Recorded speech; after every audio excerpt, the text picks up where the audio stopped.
மெழுகுவர்த்தியும் இருளும். நீங்கள் கேட்கும் வினா எனக்கும் புரிகின்றது. மெழுகுவர்த்தி என்றால் அது வெளிச்சம்தானே தரும்? நீங்கள் என்ன இருள் என்று சொல்றீங்க?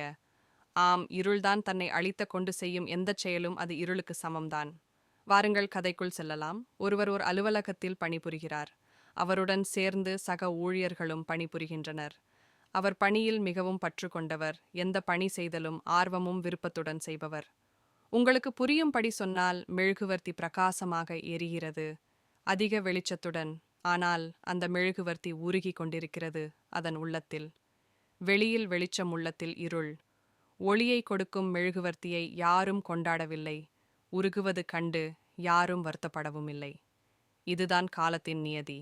இங்கு திறமையாளர்களை விட கைக்குலியலர்கள்தான் தேவைப்படுகிறது. இதில் பல பேர் சூழ்நிலை காரணமாக மற்றும் குடும்பத்தின் நிலை உணர்ந்து மெழுகுபர்த்திகளாக வாழ்கின்றனர். சொல்லுங்கள், உங்களில் எத்தனை பேர் மெழுகுபர்த்திகள் என்று? ஆம், சொல்லப்போனால் அனைவரும் மெழுகுபர்த்திகள்.